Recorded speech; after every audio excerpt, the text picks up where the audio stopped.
C'est à la toute fin de son interrogatoire lorsque son avocate Olivia Ronen lui demande s'il regrette, je cite, son manque de courage. En effet, Salah Abdeslam affirme avoir renoncé à se faire exploser, que le visage de l'unique membre encore en vie des commandos se crispe. Dans le box, ses mains tremblent. « Je ne regrette pas pour moi, mais pour ces personnes, dit-il, en désignant les victimes dans la salle, pour ma famille. » À l'évocation de sa mère, Salah Abdeslam laisse échapper des sanglots, mais il poursuit. Cette histoire du 13 novembre s'est écrite avec le sang des victimes. Aujourd'hui, nous sommes liés, vous et moi. Je vous demande de me détester avec modération. Ça ne va pas vous guérir, déclare-t-il en larmes au parti civil. Mais si j'ai pu faire du bien à une victime, pour moi, c'est une victoire.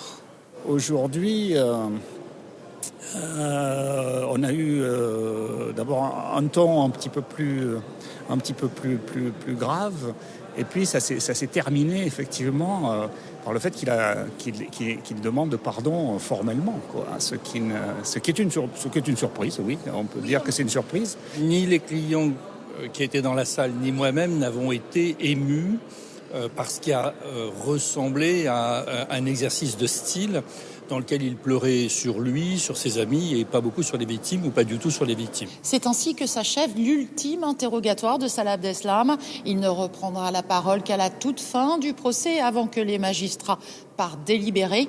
Alors, que faut-il en retenir ? D'abord, même s'il a donné des informations sur le 13 novembre, de nombreuses questions restent en suspens.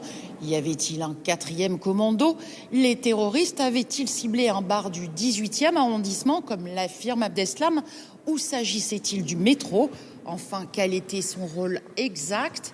Une chose est sûre, tantôt provocateur, manipulateur, voire sincère même, l'homme est loin d'être la coquille vide, ainsi dénommé par son ancien avocat belge.